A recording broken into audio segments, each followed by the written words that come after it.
Good evening, family, friends, associates, and in-betweens. Welcome to the Family's Corner.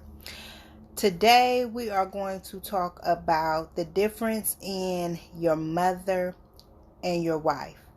I watched a Facebook video where a young lady and the guy's wife and his mother was having an altercation based on the mother sitting in the front seat of the vehicle. Now, when you take on a wife, you leave your mother and cleave to that wife. You accept that wife as your everything. So your mother is no longer the head or the forefront of your life. It is your mother. However, what is understood never needs to be spoken. And this is what I mean when I talk about a kinetic connection versus a physicality or physical connection. When you have the physical connection, there's no understanding there without conversation. So a conversation needed to take place in that instant. But there was also a battle there. For some reason, that young lady feels like she has to battle for a seat in her husband's life or a position in her husband's life, which she's a wife. She don't have to battle his mom or anyone for that matter in a position in that man's life. But at the same time, that young prince, and I call him a prince and not a king because he's still in training, that young prince also has to grow a pair of scrotums, and being the patriarch of that situation should have stopped it and not allow the bantering from his mom or his wife. His wife automatically gets the front seat. I don't care what nobody says. The wife automatically gets the front seat. However, the wife should have yielded that seat to the mother just out of respect because that was his mom. And then if she was so pressed about that being her car, only thing she had to do was get on the driver's side and eliminate the whole conversation. And then he could have got in the back seat. She didn't even have to go back and forth. But in that situation, there's some underlying meaning in what's going on there. Your wife should not have to feel like she's battling for a position in your life. She should not have to feel like she's battling for a position in the front seat, because she should already know. She should already be secure in that position and secure in who she is and the foundation and the structure that y'all are building together. So for that young woman to feel like she had to even banter back and forth with that man's mom about a position in the front seat, there was more to that situation than a position in the front seat. Because just out of respect for his mom, out of respect for him, she should have yielded that front seat to him. That young prince, however, has some underlying issues he got to deal with, that he doesn't want to stand up for his wife or acknowledge the fact that his mom is wrong. A lot of times, men don't want to stand up for their wives when it comes to their mothers. However, your wife shouldn't have to open her mouth when it comes to your mother. That's your mother. She shouldn't have to feel like she's in a position where she has to defend who she is or the position that she holds in your life. You as a king should already take care of that. You as the patriarch of the situation should already handle that. It shouldn't be y'all have to work that out or y'all figure that out, because we as women sometimes don't come up with the best solutions. I know when in my younger days,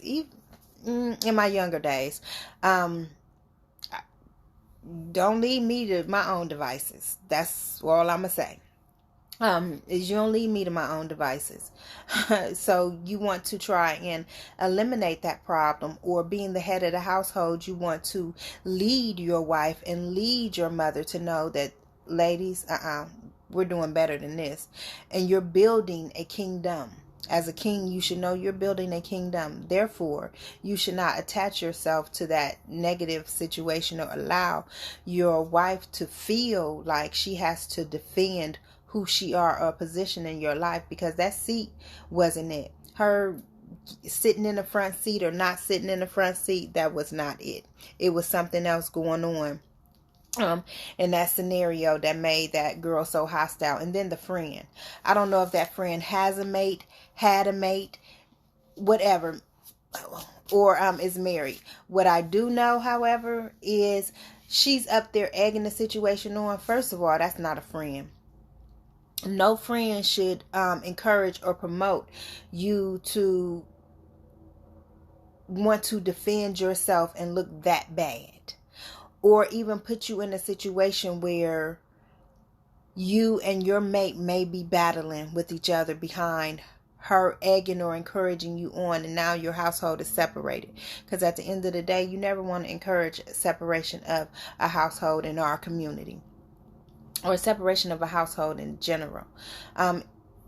If that household is enduring something that a separation may need to take place, you shouldn't be the one to encourage that. Encourage that person to just love themselves a little more, or encourage that person to see their value.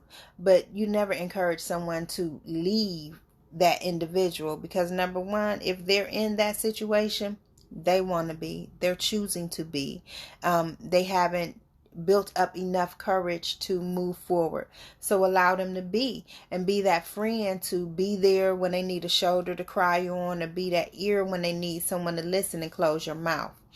It don't always require you to open or speak or have a conversation. And the person who was recording it, why didn't they stand in? Thank you. Why didn't they step in and teach that young princess that, look, you don't have to sit and degrade yourself or demean this elder woman over a front seat in your vehicle. If that young prince did not have his own vehicle, why didn't he have his own vehicle? So that's a question. And then when they pulled up, the mom was already in the front seat. What's the problem with just getting in the back, and then the next stop you get in the front, or however? It was a better solution than to go back and forth and cuss. And then the mom as the elder, come on. You sitting there talking, I'm going to always be here, I'm his mom. You should do better. You should want to reach one, teach one. You should want to teach that young princess that, look, sweetheart, I'm sitting here right now. On our next stop, whenever we get out, I'll go ahead and move to the back. This is your car. To go back and forth with that young woman, that was uncalled for. It was uncouth. It was not becoming of an elder woman. It was not becoming of a queen. And the queen that you are.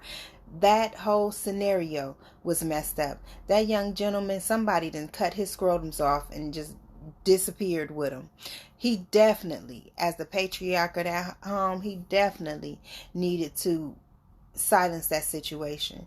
He definitely needed to get a handle, first and foremost, of his wife, because she seemed to be the aggressor at the time that they pulled up. Then his mom. And I'm not saying get a handle on his mom as far as chastise her, because that's his mom and she's an elder. So it could never be him trying to chastise her. But just in guiding them, he is the patriarch. He is the head of that household. Just in guiding them and knowing that this is not about deceit, and letting his wife know that you are my wife. Nothing comes above you. You don't have to battle about a seat. And like I said, what's understood don't need to be spoken. If he had had that kinetic energy with that young lady, that wouldn't have happened. That physicality, now look how ugly that made that young woman.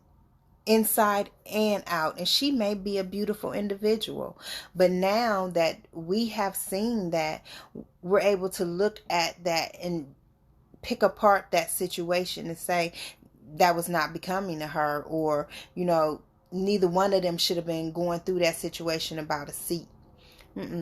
The underlying issue was she was fighting for a place in her husband's life. She's fighting for a position against his mom. And they feeling like two bulls that have to bump heads. And you should never, as a wife, feel like you should bump heads with anybody about your husband. He chose you.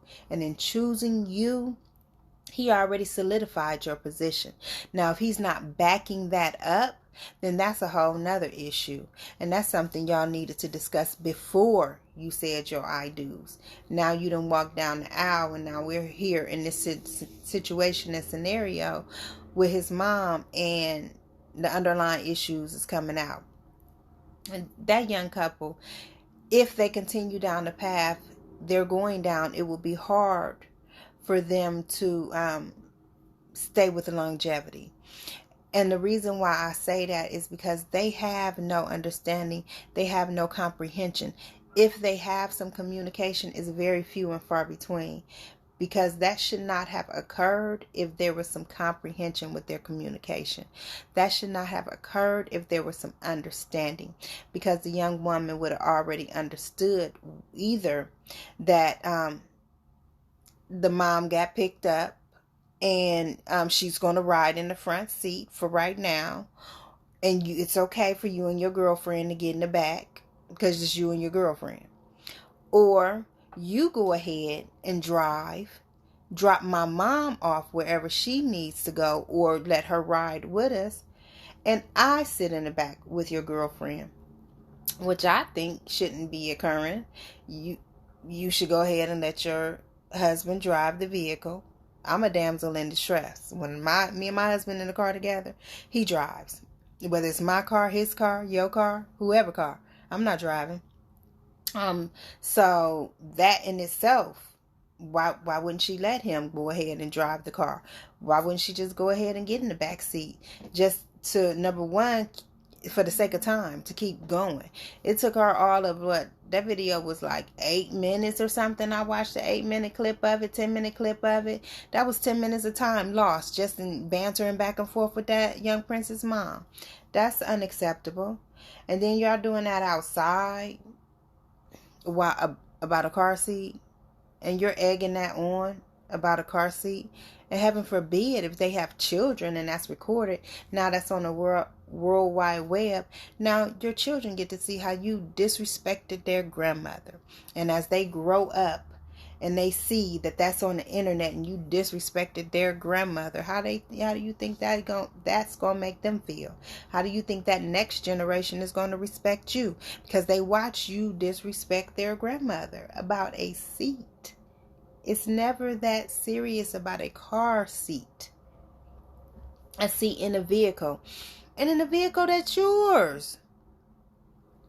And like you said, that's your car. So why are you even debating that? Or thinking about that factor of fighting for that seat? Like, that don't even make sense. As a respect, that seat should have been yielded to that elder. Whether it was your car or whether it was your husband's car, it should have been yielded to that elder. The fact that you didn't yield that seat to her shows that there's more to that. There's a level of disrespect that speaks volumes on both parts. The mom don't respect the wife, and the wife don't respect the mom. The mom don't respect the relationship, nor does she respect her son's decision. She's still trying to guide that. You have to cut that umbilical cord at some point and stand on your own. One of my cousins told me, you have to divorce that parent. So that's exactly what needed to happen. He needs to divorce his mom. When he married his wife, he needed to go ahead and make the decision that his wife would come first. Any children that they have would come next. Then the parent will come. And then anyone after that will come in line. Any friends, anything like that will come next. You have to realize that your husband, your wife, your mate should be your everything. If you pour into them, you pour into yourself. If you elevate your king or queen to the point where they are untouchable to the next individual, you don't generally have to worry about them stepping out because you're doing it all. Why would they seek that somewhere else when they have it right there at home? Why would they risk having that or losing that, or allowing someone else to take that from them when they have it at home. They're going to try and meet you right where you are. They're going to try and reciprocate what you're giving because they don't want to lose that, unless they're just a selfish individual. And you have those too. You have those who will soak up everything you gonna give them. They're takers. They're just gonna take, soak up, and they're never gonna make a deposit in you. You have to realize that, and you have to walk away from those people. Because there's nothing that you can do that's going to change how they feel. There's nothing that you can do that's going to change how they move. You have to change you. You have to say, no, this person isn't for me, and you have to walk away from that person. There has to be some understanding in you with that as well. You can't sit and allow someone to chip away at who you are, or break down who you are as an individual in order to build themselves up. You also can't allow someone to allow you to be disrespected if they are your partner, they are your mate. Your mate should be the one who defends you, protects you. Your mate shouldn't be the one who tears you down. If your mate hears someone talking about you, discussing you in a negative manner, your mate should say, oh, hey, who y'all talking about? I know you're not talking about my wife. I know that's not what's going on.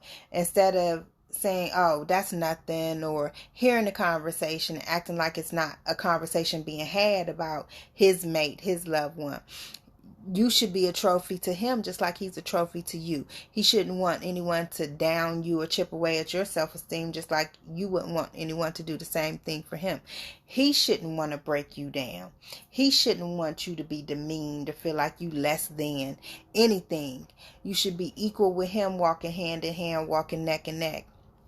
It should be a point where you feel like you're not his queen, or not able to stand by his side, or not able to stand by his back and be his backbone.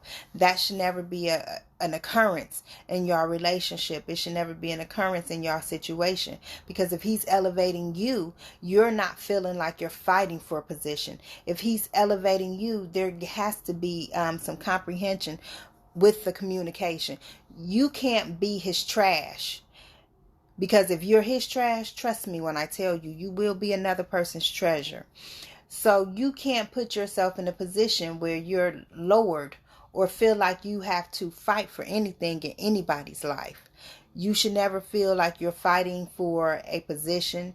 You should never feel like you're fighting for a seat in anybody's life. You should never feel like you have to demean who you are or break down who you are for someone. If you have to do that, that individual is not for you, and you need to move on. It will be hard, but it's okay. It happens every day.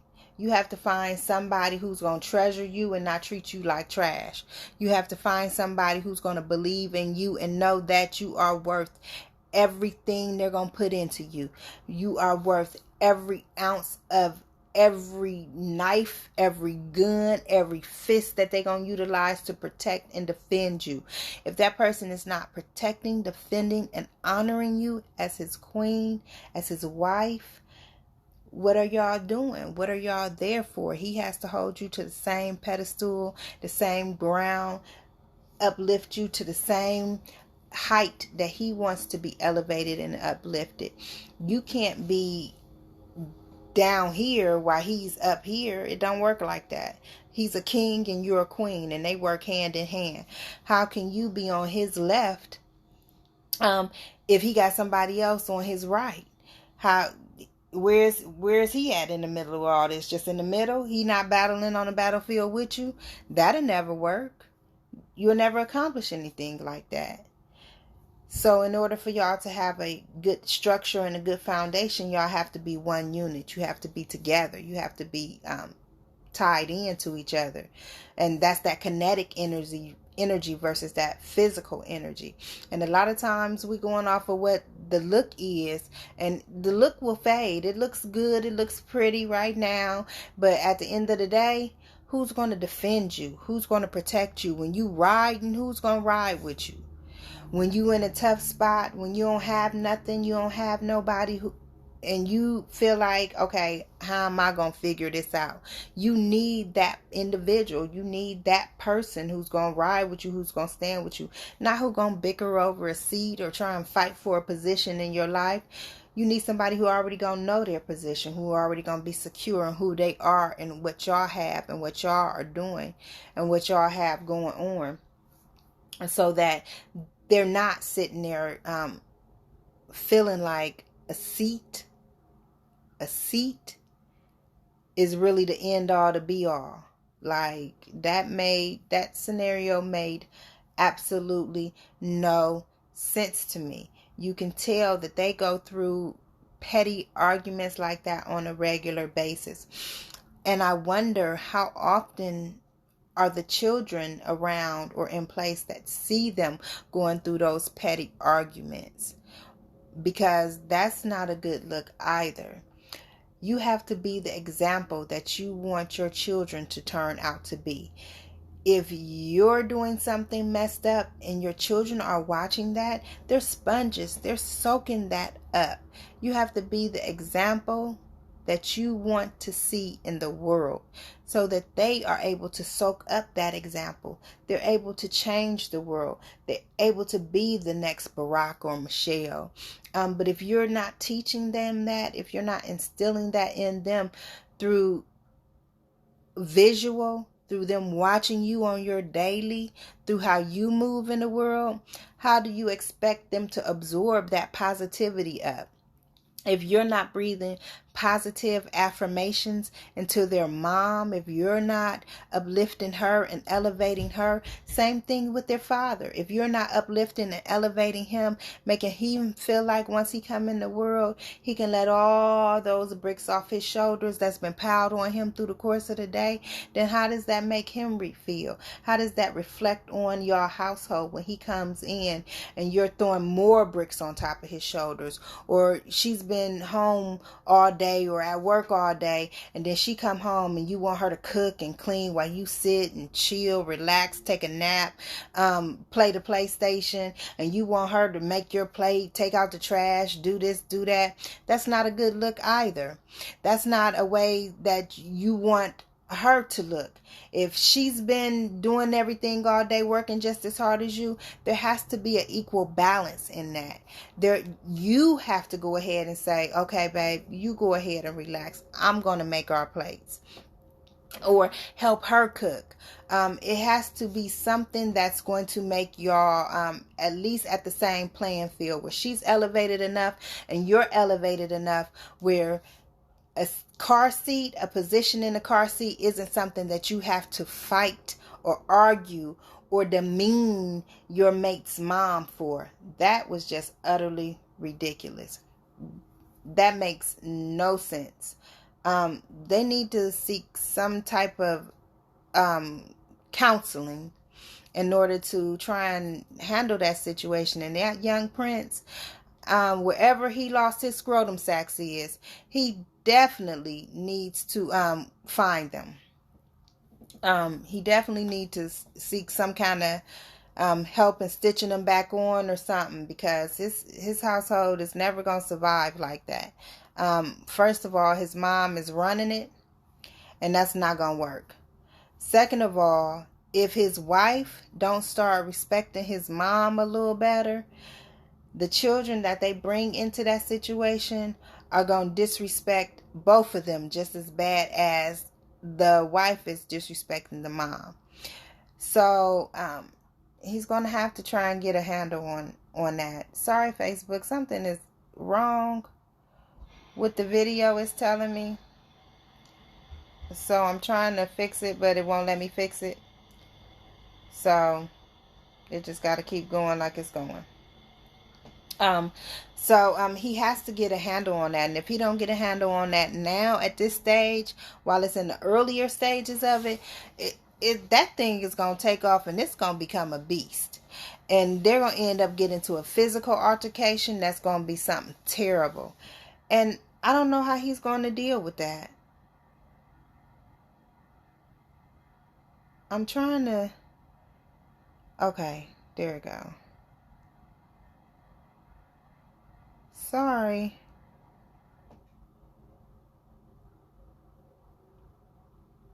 Um, yeah, that's gonna become a whole nother beast. So, in order for him to create a better foundation and fill the holes up that's in that structure, he's going to need to get some kind of comprehension, some kind of understanding with his wife, because he can't allow his wife to continue to disrespect his mother like that, and he can't allow his mother to continue to disrespect his wife like that.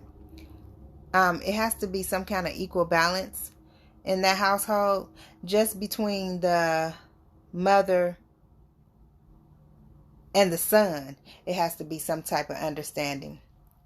Then there has to be some type of understanding between the mother, son, and wife.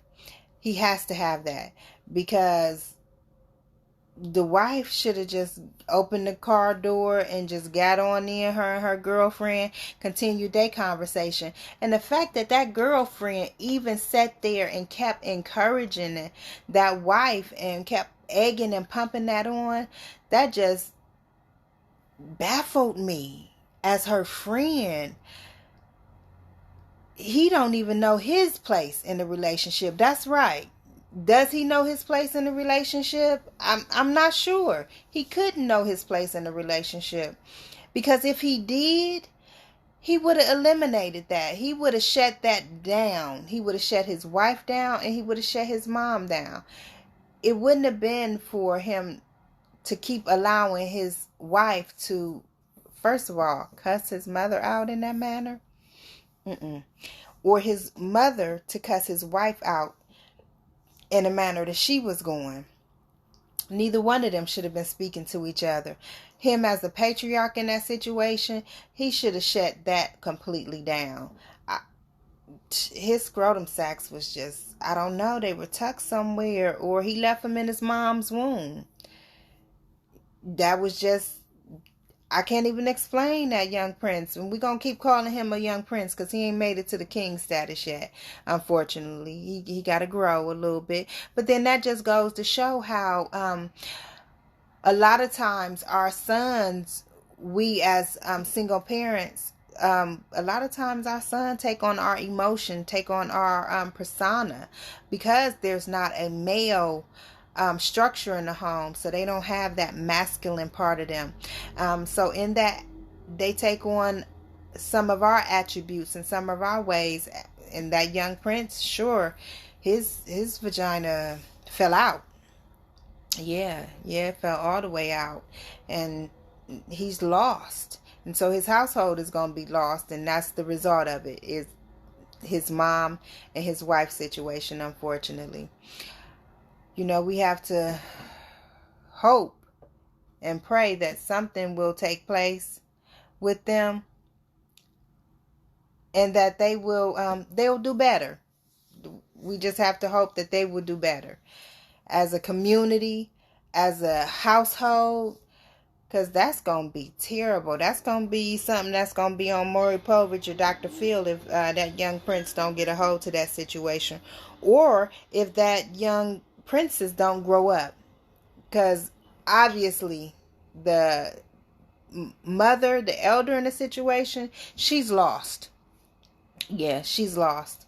She is not one who will exude knowledge or teach knowledge in that situation. She's not trying to reach out to that young lady and try and correct that situation, or reach out to that young lady to teach her a different way or teach her a different path, because in that young lady definitely should have yielded that front seat, regardless of whether it was her car, regardless of whether the mom was in the front seat when they pulled up. She definitely should have yielded that seat to that mom. It's times when, like I said, my husband drives my car. When his mom come in the country, and I will get in the back seat of my own vehicle, and I make my own car payment. So it's my car. That's right. The mom is treating the son as a husband and not a son. That's right. And he has taken on that wimpy demeanor in that situation by allowing the mom to be at the forefront or speak to the wife in that manner. The wife shouldn't even acknowledge the mom. The husband should have been speaking in that situation. Definitely. It should be no reason why the wife felt like she had to raise her voice that many octaves and speak to that mother in that situation to the level that she was speaking to that mom, to the disrespectful manner that she was speaking to mom. Now, I'm not saying that, the mom one day may not cause her to be disrespectful to her. I'm not saying that. I'm saying in the situation where I seen, the situation I noticed, there's no way that young lady should have been speaking to that elder queen like that. There's no way she should have felt like she should have battled for that seat in that manner like that. That young prince should have took care of that situation. He should have been a king in that situation and cut his umbilical cord from his mom as he walked down the aisle. You have to divorce your parents, and he have to divorce his mom. Definitely, when he married that young princess, he should have divorced his mom. Unfortunately, he didn't. He stayed the umbilical cord tied, and this is the result where that young lady feel like she has to curse that man's mom out. That's a crying shame. About a car seat, about the passenger side of a car seat. They made a song. They don't even want the scrub sitting on that side of the seat. So definitely, your mom sitting on that side shouldn't make no never mind. None. The fact that it did tells you that that's some underlying, deep-rooted, and that's what I'm talking about when I'm talking about the generational trauma. It's something in that young woman's life that she feel like she has to carry that baggage over to a car seat, to the passenger side of a car seat. That she feel like her position is in the passenger side of the car seat. Wow, imagine that. Okay, we're going to go ahead and get off. That's us for today. We've been on for our 30 minutes. Tomorrow is Workout Wednesday. I will post my workout, and then we will rest. Friday is Financial Freedom Friday. We're going to continue about talking about building wealth, multiple streams of income. Yes, that's the generational curse. Exactly. And that's what we're trying to break, is that generational curse. We have to get out that generational curse. We're going to talk about multi-streams of income. Today, you have to have multi-streams of income in order to survive. And COVID, again, if it's taught you nothing else, it should have taught you that you have to have multiple streams of income for you. So on Financial Freedom Friday, we will go over that. And I will see y'all. Y'all have a good night.